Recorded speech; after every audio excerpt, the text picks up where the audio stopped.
देखो प्रथम कथा है सी आप जहाँ ना कहते ना कह चाहूँ कारण ना से जन अभियुक्त से तो राजनैतिक अभियुक्त नथिले से को राजनैतिक दल रे थिले जेते बेले पुलिस अरेस्ट कला ईडी अभियुक्त भाव में नेला सेतेबेले से कौन दलर कर्मी थे से एमती व्यवहार करते सत्य गोटे राजनैतिक आक्रोश रखिक बड़ नेत्री मुख्यमंत्री थे कि मंत्री थे कि ना कौ दलर ना कौ संगठन सहित जड़ित थे कि ना सरकार को असुविधा पकड़ा भाया किसी आंदोलन करते कि राजनैतिक आक्रोश क्या लोक करते जदि किए राजनैतिक कार्यकलाप करुवा राजनैतिक प्रतिद्वंदी थे सी कहार राजनैतिक प्रतिद्वंदी थे किए जानी एवं जीए ना अभियोग कले जहाँ अभियोग आधार में जेल जावाक पड़ा से कौन राजनेता आपण मन इच्छा आप बबी दास मानस मंगराज अमरेश जेना कौन पर आपन को टार्गेट करेंगे आप विधायिका थे बबी दास विरुद्ध लड़ुते कि निर्वाचन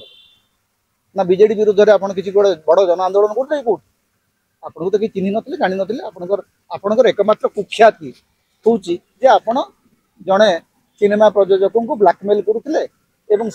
आपन को जेल जावाक पड़ा तापर जनागला जे आपण पाखे आय बहिर्भूत संपत्ति अच्छी आप ईडी आपण ना चार्जसीट कला घटनार शुणी होगा जाऊँगी समय आप प्रेस कॉन्फ्रेंस करें आम गणमाध्यम मोहर लाज ना से कहीं पचार ना आज्ञा आप दोषी की निर्दोष से तो ट्रायल जना पड़ो अदालत निष्पत्ति नब आप निजे कौन जज हो आसिक निजे कहते मो ना कौन अभियोग ना कोर्ट आपन ना अभियोग ना अदालत कहे ना आप ये जजगिरी कौन कर भी अभियुक्त आप भी जज एवं आपण ना अभियोग ना ताले सेटा अदालत विचार करेंगे शुणी तो आरंभ हम आसंता सप्ताह एवं आपण ना किए षड्यंत्र कर षड्यंत्र कर अधीन ईडी अच्छी कि बबी दास ईडी बस कि मानस मंगराज जो बाइया जेना बसिक ईडी को परिचालना कर सीधा सड़क या पछरे बीजेपी अंतरकंदल काम कर बीजेपी किछि लोक चाहूचंती जे ए घटना रे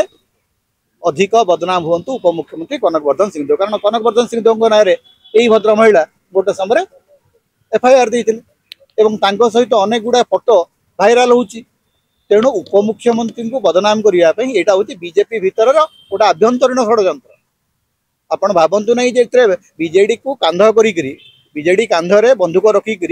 उपमुख्यमंत्री को टार्गेट करा।